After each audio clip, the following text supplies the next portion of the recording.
Hyderabad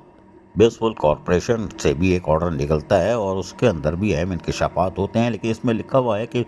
grade 11 کے junior officer ہیں محمد علی عامر، اور یہ یقینی طور پر محمد علی جو ہے جونیئر گریڈ 11 کے، ان کو سسپینڈ کر دیا گیا ہے فردر آرڈر، یعنی اگلے آرڈر تک کے لیے، اور ان کو ہیڈ کوارٹر میں ایچ ایم سی کے ایڈمنسٹریشن آفس میں رجوع کرنے کے لیے کہا گیا، اور ان کو کہا گیا ہے کہ ان کے لیے ڈیٹیل کے ساتھ الگ سے چارج شیٹ دی جائے گی، کیونکہ ان ذرائع جو کہہ رہے ہیں وہ یہ کہ محمد علی اور عامر کو کچی آبادی لطیف آباد بلدیہ حیدرآباد میں جو کہ کرپشن کی گڑھ نظر آتا ہے، وہاں سے ایسی سی خبریں آتی ہیں، وہاں پر ڈپوٹیشن پر تعینات اور سپریم کورٹ کے احکامات کی خلاف ورزی کا عمل بھی جاری ہے۔ بلدیہ اعلیٰ حیدرآباد کی کچی آبادی میں جعلی آرڈر اور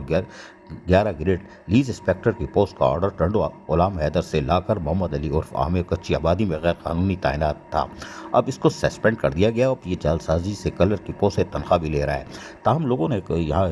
جو افسران اور ملازمین ہیں انہوں نے تشویش کا اظہار کرتے ہوئے کہا ہے کہ فی الحال اس کی مکمل تحقیقات کی جائے اور احتساب کیا جائے، لیکن ہمارا کہنا یہ ہے کہ لوکل گورنمنٹ سب کی انکوائری کرے افسران کی۔ عزیز عارف، KBS بلدیاتی نیوز۔